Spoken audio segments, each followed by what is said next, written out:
وما من دابۃ فی الارض الا علی اللہ رزقھا، فرمایا کہ نہیں ہے کوئی جاندار جو زمین پر چلتا ہو اور اس کا رزق اللہ کے ذمے نہ ہو۔ فرمایا جو زمین پہ چلنے والے ہیں، جو آئے ہیں، رب کریم نے ان کے رزق کا ذمہ اپنے ذمے رکھا ہوا ہے۔ اور فرمایا اس کے قیام کی جگہ، یعنی اس کے باپ کی پشت یا ماں کا رحم یا زمین پر جہاں وہ ٹھہرے گا، اور سپردگی کی جگہ یعنی جہاں اس کا مکان یا اس کی قبر بنے گی، اللہ تعالیٰ اس کو بھی جانتا ہے، اس کا بھی رب کریم نے بندوبست کیا ہے، اور یہ سب کچھ روشن کتاب میں مذکور ہے۔ مزید اللہ تعالیٰ نے فرمایا کہ تخلیق کائنات کا مقصد انسان کے خیر و شر کی آزمائش ہے، اس کے بعد کافروں کے حیات بعد الموت کو سحر قرار دینا۔ وہ کہتے تھے یہ جادو ہے، تو جادو قرار دینے اور ان کی سرکشی کا بیان ہے کہ عذاب میں تاخیر کو احسان شمار کرنے کی بجائے مسلمانوں کو تانے دیتے ہیں کہ عذاب کو کس چیز نے روک رکھا ہے۔ آگے چل کے انسان کی خود غرضی کو بیان کیا اللہ تعالیٰ، فرمایا کہ اللہ تعالیٰ کسی انسان کو کوئی نعمت عطا کرتا ہے تو وہ اس پر شکر گزار نہیں ہوتا، لیکن اگر نعمت چھن جانے پر تو پھر نا امید اور ناشکرا ہو جاتا ہے۔ ملی تھی تو پھر اس نے شکر ادا، چلی گئی تو بڑے شکوے کر رہا ہے۔ اسی طرح اگر مصیبت کے بعد کوئی نعمت ملے تو انسان اتراتا ہے، شیخی بھی کارتا ہے، البتہ جو ہر حال میں صابر شاکر رہے اور عمل صالح کرے تو ان کے لیے بخشش ہے اور بڑا اجر ہے۔ اللہ تعالیٰ نے اپنے نبی پاک صلی اللہ علیہ وسلم کو تسلی کے لیے فرمایا کہ کفار طرح طرح کی فرمائشیں کرتے ہیں، کہتے ہیں کہ آپ پر کوئی خزانہ کیوں نازل نہیں کیا گیا؟ آپ اور آپ کے صحابہ غربت میں وقت گزارتے ہیں تو معاذ اللہ یہ وہ طعنہ دیتے تھے کہ کوئی خزانہ کیوں نہیں نازل کیا گیا، اور آپ کی تائید کے لیے فرشتہ کیوں نہ اترا؟ آپ اس پر تنگ دل نہ ہوں، آپ کا کام تو صرف لوگوں کو عذاب الہی سے ڈرانا ہے۔ اس صورت میں بھی قرآن کریم کے کلام الہی ہونے کا انکار کرنے والوں کو چیلنج دیا گیا ہے کہ اپنے تمام حمیتیوں کو ملا لو اور قرآن پاک جیسی 10 صورتیں بنا کے دکھاؤ، لیکن بنا سکتے؟ آیت نمبر 15 میں ارشاد فرمایا کہ دنیا اور اس کی زینت کے طلبگاروں کو ان کے اعمال کا اجر اسی دنیا میں مل جائے گا، لیکن آخرت میں پھر ان کا کوئی حصہ نہیں ہوگا، اجر آخرت کے اعتبار سے ان کے اعمال باطل ہو جائیں گے۔ آیت نمبر 17 میں قرآن کی حقانیت کا انکار کرنے والوں کے لیے نار جہنم کی وعید کا ذکر ہے، اور قرآن کے اللہ کی جانب سے حق ہونے اور بغیر کسی شک کے اس پر ایمان لانے کا ذکر ہے۔ اس کے بعد اللہ تعالیٰ پر جھوٹ باندھنے والوں اور اللہ کے رستے سے روکنے والوں کا ذکر کیا گیا کہ قیامت کے دن ان پر گواہ پیش ہوں گے کہ یہ اپنے رب پر جھوٹ باندھتے تھے، اور ان پر اللہ کی لعنت، ان کے لیے دوہرے عذاب اور آخرت میں ان کی یقینی ناکامی کا ذکر ہے۔ یہاں ایک بات آپ سے بھی عرض کروں، ہم بھی کئی دفعہ نا بھولے پن میں کہہ دیتے اللہ نے یہ بھی تو فرمایا نا جی قرآن میں، تو جب تک آپ پڑھ نہیں لیتے یا سن نہیں لیتے تب تک یہ جملہ بولنے کی ضرورت ہے۔ اسی طرح نبی پاک علیہ السلام نے فرمایا جس نے مجھ پر جھوٹ باندھا، جھوٹی حدیث بیان کی، وہ میں نے کہا ہی نہیں تھا پر اس نے جھوٹی حدیث بیان کی، تو حضور فرماتے اس نے حدیث نہیں سنائی بلکہ اپنا جہنم کے اندر مکان بنا لیا ہے۔ تو قرآن و سنت کے معاملے میں جس چیز کا علم نہ ہو، جس کی پوری خبر نہ ہو، آپ اس کے حوالے سے کوئی بات کر سکتے؟ احتیاط کریں، بہت احتیاط کریں۔ آیت نمبر 23 میں بتایا کہ جو ایمان لائے اور جنہوں نے نیک کام کیے اور اپنے رب کے حضور عاجزی کی تو یہ لوگ ہمیشہ جنت میں رہیں گے۔ مزید فرمایا کہ مومن اور کافر کی مثال ایسی ہے جیسے اندھا اور بینا، مومن گویا دیکھنے والا ہے اور کافر گویا اندھا ہے اور بہرا اور سننے کی صلاحیت رکھنے والا۔ آیت نمبر 25 سے 23 تک میں پھر حضرت نوح علیہ السلام اور ان کی قوم کے حالات بیان ہوئے کہ نوح علیہ السلام نے جب اپنی قوم کو توحید کی دعوت دی اور انکار پر عذاب الہی سے ڈرایا تو قوم کے سرداروں نے ان سے کہا، بھلا کیا کہا؟ کہنے لگے آپ تو ہم جیسے بشر ہیں،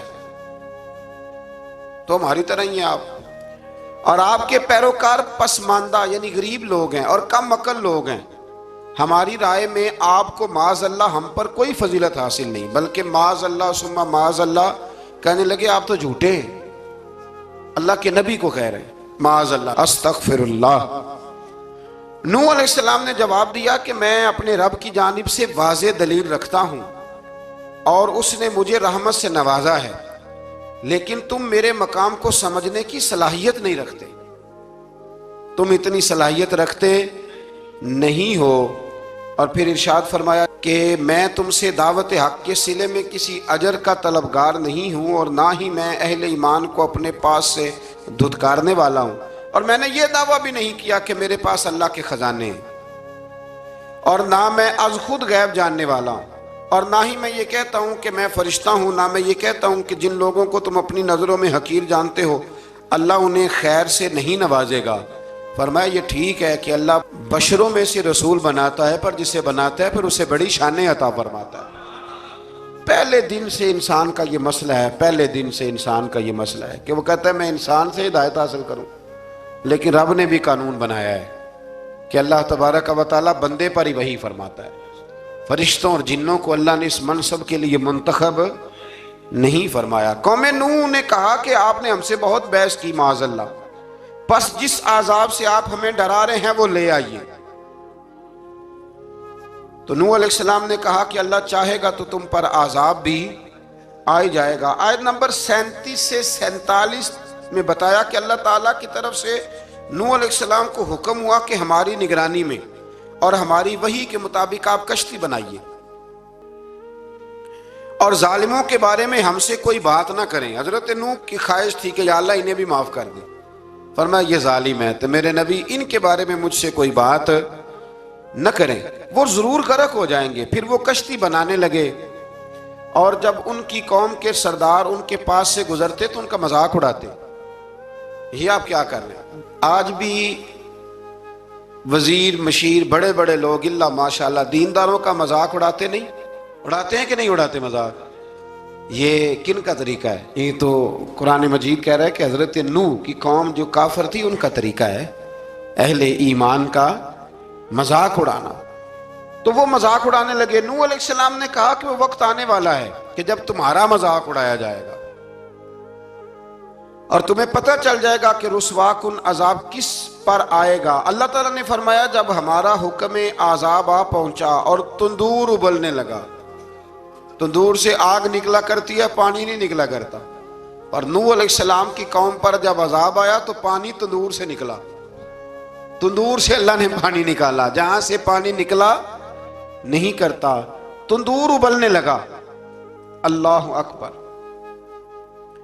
تو اللہ تبارک و تعالیٰ نے فرمایا تو ہم نے نوح علیہ السلام سے کہا کہ آپ خود اور اپنے گھر والوں کے ساتھ اس کشتی میں سوار ہو جائیں اور اہل ایمان کو بھی سوار کر لیں، اور ہر چیز کے جوڑے یعنی نر اور مادہ کو سوار کر لیں، اور ان کے ساتھ ایمان والے بہت کام تھے۔ حضرت نوح علیہ السلام دعائیں پڑھتے ہوئے سوار ہو گئے۔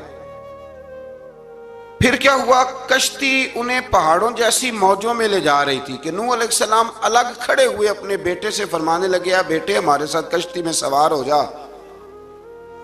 اور کافروں کے ساتھ نہ رہو۔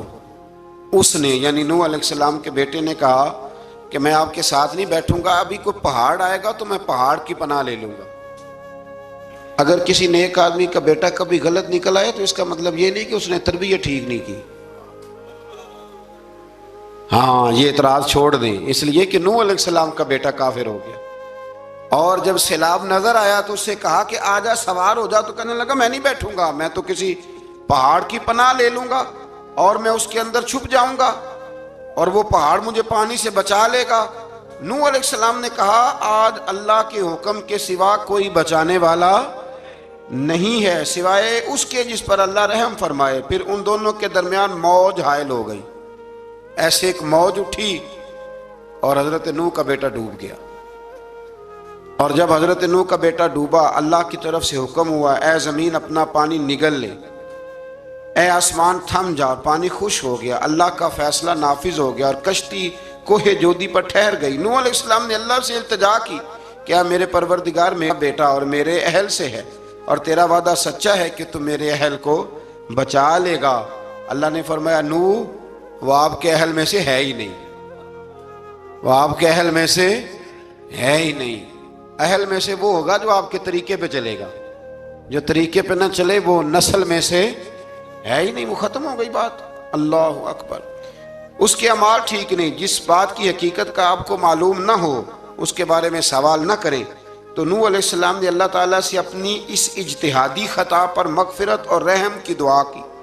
پھر طوفان نوح تھم جانے کے بعد وہ سلامتی کے ساتھ اتر گئے۔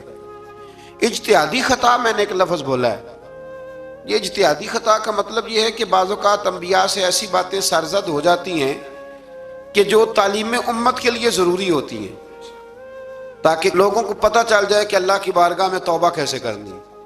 اگر وہ لوگ توبہ نہ کرتے تو ہمیں توبہ کے طریقے سمجھ میں، یعنی ان سے اجتہادی خطا ہو گئی، کہنے میں کرنے میں کوئی ایسی بات ہو گئی جو بظاہر اللہ تعالیٰ کی رضا والی، تو فوراً معافی مانگ لیتے تھے۔ لیکن اب امتی اٹھ کے کہے کہ نبی گناہ گار ہے، معاذ اللہ۔ حضرت آدم نے دعا مانگی تھی نا، ربنا ظلمنا انفسنا، اے اللہ ہم نے اپنی جانوں پر ظلم کیا، انہوں نے کہا تھا۔ تو اگر کوئی بندہ حضرت آدم کو ظالم کہے گا تو کافر ہو جائے گا۔ تو اگر وہ کہے کہ وہ تو خود کہہ رہے ہیں، ایک بندہ اڑ جاتا ہے، کہتے ہیں تو خود کہہ رہے ربنا ظلمنا، تو خدا کے بندے وہ اللہ کے نبی ہیں، وہ رب سے کہہ رہے ہیں، وہ عاجزی کے طور پر کہہ رہے ہیں۔ کچھ لوگ اڑ جاتے ہیں، کہتے ہیں خود حضور نے کہا ہے جی انا بشر مثلکم، میں تمہاری طرح کا بشر ہوں، خود نبی پاک نے کہا ہے۔ عجیب بیوقوف بندے ہو، نبی کریم تو کہہ سکتے ہیں پر امتی اٹھ کے نہیں کہہ سکتا۔ اس نے تو کہنا ہے وہ حبیب اللہ ہے، اس نے تو کہنا ہے وہ قیامت میں شفاعت کرنے والے ہیں، امتی نے تو کہنا ہے وہ سارے نبیوں کے سردار ہیں، وہ امام الانبیاء ہیں۔ امتی وہ لفظ ادا کرے گا جو اس کے بنتے ہیں۔ اب کوئی بندہ اٹھ کے کہہ دے، دیکھے نا، ایک بہت بڑا عالم تقریر کرتے ہوئے کہے جی میں تو ان پڑھ آدمی ہوں، تو اس کا شاگرد کہے کہ استاد جی قسم اٹھائے، ہاں آپ نے تقریر میں کہا نہیں میں ان پڑھ ہوں، آپ تو ان پڑھ ہے۔ تو یہ بات ادب ہے کہ بے ادبی ہے؟ چلیں اس سے آگے چلتے ہیں، یہ بھی ذرا مشکل سے سمجھ میں آئے گی۔ ایک اور بات جو جلدی سمجھ میں آ جائے گی، ایم این اے جب اعلان کرتا ہے، تقریر کرتا ہے، الیکشن لڑتا ہے، تو کہتا نہیں میں قوم کا خادم ہوں، کہتے ہیں نا کہ میں قوم کا خادم سے آپ کیا کچھ کراتے ہو؟ سارے کام کراتے ہیں نا۔ خادم کو بندہ یہ بھی کہہ لیتا ہے کہ ذرا جھاڑو دے دے گلی میں، کہتے ہو کہ نہیں کہتے؟ تو اس نے بھی تو سپیکر میں کہا میں خادم ہوں، کہو اس سے کہ جھاڑو دے گلی میں آگے۔ پھر پتہ کیا حال ہوگا؟ جھاڑو تو نہیں آئے گا اور ہو سکتا ہے کچھ ہے آ جائے۔ تو اس لیے اب کوئی بندہ کہے جی انہوں نے خود کہا ہے، تو ایک کچھ پوری جماعت ہے لوگوں کی جو بات کو سمجھتی نہیں، کہتے ہیں خود کہا ہے میں بشر ہوں، انہوں نے خود کہا ہے میں غیب نہیں جانتا، انہوں نے خود کہا ہے میرے پاس خزانہ کوئی نہیں، انہوں نے خود کہا ہے میرے پاس کوئی شے نہیں۔ تو اس لیے آپ سمجھیں کسی کے لفظوں پر اگر آپ گرہ لگا کے بیٹھیں گے تو پھر اس سے بے ادبی ہوگی۔ تو نوح علیہ السلام نے اللہ سے اپنی اجتہادی خطا کی معافی مانگی۔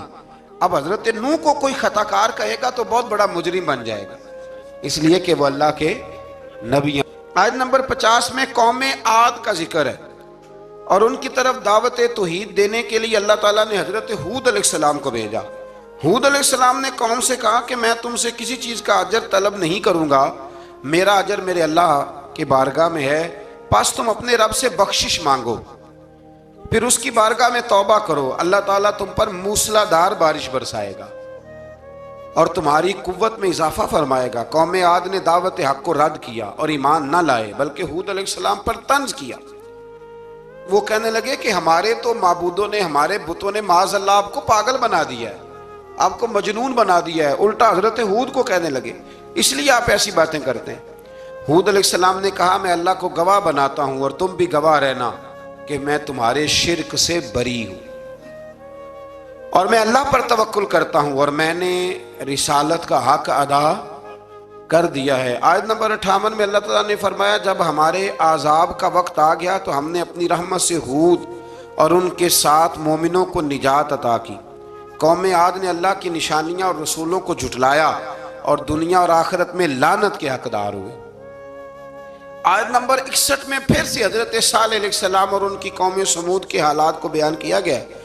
حضرت صالح نے کہا ہے میری قوم اللہ وحدہ لا شریک کی عبادت کرو، اس سے بخشش طلب کرو، اس کی بارگاہ میں توبہ کرو، اس نے تمہیں زمین سے پیدا کیا ہے، اس پر آباد کیا ہے۔ جواب دیا ہے صالح ہمارے آباء و اجداد کے معبودوں کی عبادت کو روکنے سے پہلے ہمیں آپ سے بڑی امیدیں تھیں، اور اب آپ ہمیں روکنے لگ گئے ہیں باپ دادا کے دین سے، لیکن اب ہمیں آپ کی دعوت کے بارے میں شکوک ہیں، صالح علیہ السلام نے اپنی قوم سے کہا کہ یہ اللہ کی اونٹنی ہے اور یہ تمہارے لیے نشانی ہے، اسے چرنے کے لیے آزاد چھوڑ دو اور اسے تکلیف نہ دینا۔ اللہ اکبر، ورنہ تمہیں عذاب پہنچے گا۔ انہوں نے اونٹنی کی کونچیں کاٹ ڈالی۔ صالح علیہ السلام نے کہا تم صرف 3 دن اپنے گھروں میں مزے اٹھا لو، 3 دن، پھر اللہ کا یقینی عذاب آئے گا۔ پھر ایک چنگاڑ نے ان کو آ دبوچا، وہ اپنے گھروں میں گھٹنوں کے بل اوندے پڑے رہ گئے۔ صرف صالح علیہ السلام ان کے ساتھ اہل ایمان اس عذاب سے بچے۔ یہ 3 قوموں کا ذکر ہو گیا، نوح علیہ السلام کی قوم کا بھی، ہود علیہ السلام کی قوم کا بھی، اور حضرت صالح علیہ۔ آگے اللہ تبارک و تعالیٰ نے آیت نمبر 69 میں اس بات کا بیان فرمایا کہ حضرت ابراہیم علیہ السلام کے پاس فرشتے بشری شکل میں آئے، انسانی شکل۔ انہوں نے اجنبی مہمانوں کے لیے بچڑے کا بھنا ہوا گوشت تیار کرایا۔ آپ یقین کریں کچھ باتیں لوگ ایسی بیان کرتے ہیں کہ جن کو نہ سن کے بندے کا دل کرتا ہے کہ اس بندے کو بتائیں کہ یار یہاں تو دین سارا پڑھ۔ ایک صاحب مجھے کہنے لگے جی میں ایک پیر صاحب کے پاس گیا تھا تو بڑی مرغن غذائیں تھیں، انہوں نے میری بڑی خدمت کی پر مجھے نہیں اچھا لگا، پیروں کو چاہیے سادی روٹی رکھیں۔ میں کہ توں پیراں واسطے لسٹ بنا خاں انہوں نے کس طرح نہ ہونا چاہیے۔ یہ بہت بڑی مصیبت ہے۔ اگر آپ سادہ کھانا کھلا دیں تب بھی اعتراض ہے، اچھا کھلا دیں کہنے رولا ہے کوئی پیر چوکھے مالدار، دونوں طرف سے مسئلہ۔ تو کہنے لگا جی نہیں پیروں کا کیا کام ہے، وہ کڑائیاں اور وہ سارے۔ تو پھر میں نے انہیں کہا کہ آپ اس طرح کریں، گھر جا کے نا تو 12ویں سپارے کی تلاوت کریں۔ حضرت ابراہیم نے اپنے مہمانوں کے لیے بھونا ہوا کھانا تیار فرمایا تھا۔ تو آپ کیا کہیں گے کہ حضرت ابراہیم درویش نہیں تھے؟ عجیب بات ہے بھائی، آپ ہر بات میں اڑ جاتے ہیں۔ دین ہم نے وہ لینا ہے جو اللہ کا قرآن ہمیں دیتا ہے اور رسول اللہ کی حدیث ہمیں دیتی ہے۔ جب انہوں نے دیکھا کہ مہمان کھانے کی طرف ہاتھ نہیں بڑھا رہے تو ان کو ڈر محسوس ہوا۔ حضرت ابراہیم کو فرشتوں نے کہا کہ ہمیں قوم لوط علیہ السلام کے عذاب کے لیے بھیجا گیا ہے۔ حضرت ابراہیم کی بیوی کھڑی تھی، اس پر وہ مسکرائیں تو فرشتوں نے اللہ کی طرف سے انہیں حضرت اسحاق علیہ السلام اور اس کے بعد حضرت یعقوب علیہ السلام کی بشارت عطا۔ اسحاق علیہ السلام حضرت ابراہیم کے بیٹے ہیں اور یعقوب علیہ السلام پوتے ہیں، اور یعقوب علیہ السلام کے بیٹے یوسف علیہ السلام۔ ہاں اللہ اگر چاہے تو 7 نسلوں میں نبوت رکھ دیتا ہے اگر اس کی منشا ہو۔ تو حضرت یعقوب کی بشارت دی۔ انہوں نے حیرت سے کہا کہ ہم دونوں میاں بیوی تو بوڑھے ہیں، اس عمر میں اولاد کیسے ہوگی؟ تو فرشتوں نے جواب دیا اے ابراہیم کے گھر والو، تم پر اللہ کی رحمتیں اور برکتیں ہوں، اللہ کی قدرت پر تمہیں کیوں تعجب ہے؟ اللہ فرماتا ہے کہ بیٹے کی بشارت سن کر ابراہیم کا خوف دور ہو گیا اور پھر وہ قوم لوط کے بارے میں گفتگو کرنے لگے۔ ابراہیم بہت بردبار، اللہ سے آہوزاری کرنے والے اور اس کی طرف رجوع کرنے والے تھے۔ اللہ تعالیٰ نے حضرت ابراہیم علیہ السلام کو فرمایا اے ابراہیم اس گزارش سے آپ گریزاں رہیں، اس کا یقینی فیصلہ ہو چکا ہے اور ان پر نہ ٹلنے والا عذاب نازل ہو کے رہے گا۔ وہ کیا گناہ کرتے تھے؟ لوط علیہ السلام کی قوم میں نے بتایا تھا، مرد مردوں سے بدفعلی کرتے۔ تو حضرت ابراہیم نے بھی عرض کی، بار بار گزارش کی، بحث کی کہ اللہ مہربانی فرما ان کا عذاب۔ آپ دیکھیں نبیوں کے حوصلے کتنے بڑے ہیں، قومیں تنگ کرتی ہیں اور طرح طرح کی باتیں کرتی ہیں اور پیغمبر پھر بھی کہتے ہیں یا اللہ مہربانی فرما، اے اللہ ان سے عذاب۔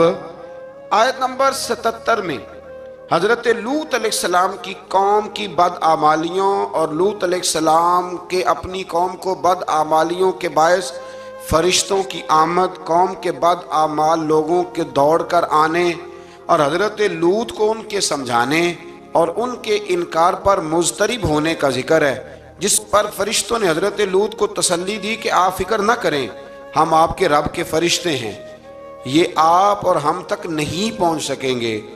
آپ رات کے آخری حصے میں قوم کی طرف توجہ کیے بغیر ہجرت فرما لیں، اس لیے کہ صبح کے وقت ان پر عذاب آئے گا۔ جب اللہ کا عذاب آیا تو اس نے بستی کے اوپر کے حصے کو نیچے کر دیا اور قوم لوط کے اوپر اللہ کی طرف سے لگاتار نشان زدہ پتھر برسائے گئے، لگاتار پتھر آئے۔ آیت نمبر 84 میں اللہ تعالیٰ نے حضرت شعیب علیہ السلام اور ان کی قوم کا ذکر فرمایا ہے اور ان کے جرائم کو بیان کیا گیا ہے۔ وہ ناپ تول میں کمی کرتے تھے، دوسروں کو چیزیں کم تول کر دیتے تھے۔ اللہ تعالیٰ نے ان سے فرمایا کہ فساد فی الارض سے باز آؤ اور اپنے سے پہلے سرکش امتوں کا انجام دیکھ لو۔ جب حضرت شعیب کی نصیحتوں کا ان پر اثر نہ ہوا تو پھر اللہ تعالیٰ نے انہیں بھی عذاب سے ہلاک کر دیا۔ آیت نمبر 94 میں فرمایا کہ جب ہمارا عذاب آیا تو ہم نے اپنی رحمت سے حضرت شعیب اور ان پر ایمان لانے والوں کو بچا لیا، اور ظالموں کو ایک زبردست چنگاڑ نے پکڑ لیا تو صبح وہ اپنے گھروں میں اوندے منہ پڑے تھے، گویا وہ کبھی وہاں آباد تھے ہی نہیں۔ آیت نمبر 96 میں حضرت موسیٰ علیہ السلام کو عطا کیے جانے والے 9 معجزات کا ذکر ہے۔ پھر فرعون اور اس کے پیروکاروں کے باطل روش کے باعث ان کی ہلاکت کا بھی ذکر فرمایا، اور دنیا اور آخرت میں انہیں ملعون یعنی لعنتی قرار دیا۔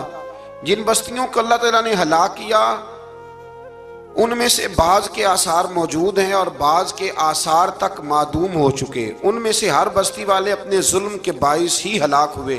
اللہ تعالیٰ کسی پر ظلم نہیں فرماتا، لوگ خود اپنی جانوں پر ظلم کرتے ہیں۔ جو شخص عذاب آخرت سے ڈرتا ہے اس کے لیے اس میں نشانیاں موجود ہیں۔ آیت نمبر 106 سے اللہ تعالیٰ نے انجام کے اعتبار سے لوگوں کی 2 قسمیں بیان کی۔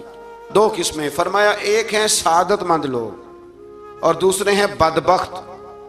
فرمایا بدبختوں کا ٹھکانہ جہنم ہے جس میں وہ ہمیشہ رہیں گے، اور نیک بختوں کا ٹھکانہ جنت ہے، وہ ہمیشہ اسی میں رہیں گے، اور ان کے لیے اللہ کی طرف سے نا ختم ہونے والی عطائیں۔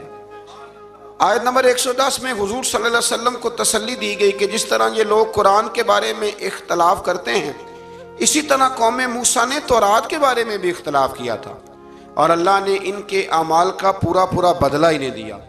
آیت نمبر 112 سے سرکشی کو چھوڑ کر احکامات دین پر استقامت اختیار کرنے اور ظالموں کے ساتھ میل جول رکھنے سے بچنے کا حکم دیا گیا ہے، اور فرمایا کہ ظالموں سے میل جول کا انجام دوزخ کی آگ ہے۔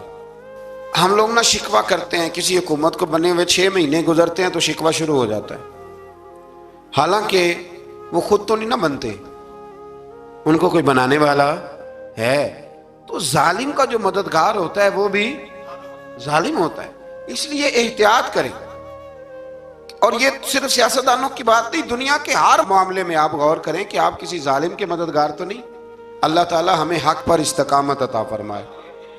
آیت نمبر 114 میں دن کے دونوں طرفوں میں اور ابتدائی رات کے کچھ حصے میں اللہ تعالیٰ نے نماز قائم کرنے کا حکم دیا ہے۔ رات کے کچھ حصے میں بھی نماز پڑھنی چاہیے، اور یہ بھی بتایا کہ بے شک نیکیاں گناہوں کو مٹا دیتی ہیں، اور یہ نصیحت قبول کرنے والوں کے لیے نصیحت ہے۔ آیت نمبر 120 میں اللہ تعالیٰ نے فرمایا کہ ہم آپ صلی اللہ علیہ وسلم کو رسولوں کی تمام خبریں آپ کے دل کی تسکین اور تقویت کے لیے بیان کرتے ہیں، اور ان میں مومنوں کے لیے نصیحت اور عبرت ہے کہ ان ساری باتوں سے عبرت پکڑ لو۔ بچہ صرف وہی جو اللہ کے نبیوں کے طریقے پہ چلا اور نبیوں کے ساتھ رہا، باقی بچ سکے نہیں۔ اللہ تعالیٰ کی طرف سے توحید و رسالت اور وقوع قیامت کے دلائل بھی ہیں۔ آیت نمبر 123 میں فرمایا کہ آسمانوں اور زمینوں میں سب غیب اللہ ہی کے ساتھ مختص ہیں، اور ہر کام اسی کی طرف لوٹایا جاتا ہے۔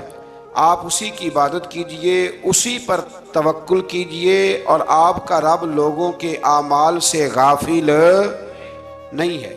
اسی پارے میں نا آگے سورۃ یوسف شروع ہو رہی ہے۔ اس کو اللہ تعالیٰ نے کہا ہے کہ یہ بڑا پیارا قصہ ہے، احسن القصص کا، قصوں میں سونا قصہ۔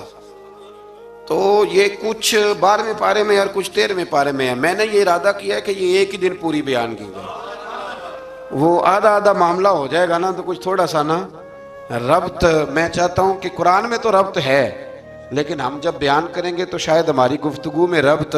یہ احسن القصص ہے، اور اتنی شاندار اس کے اندر باتیں، اور کوئی انسان اگر مکمل ہونا چاہے تو حضرت یوسف علیہ السلام کے قصے کو پڑھے، اور کوئی شخص اگر صحیح معنوں میں خدا کے فضل سے آگے بڑھنا چاہے تو اس کے لیے یہ بہت بڑی عبرت ہے۔ اللہ تعالیٰ توفیق عطا فرمائے۔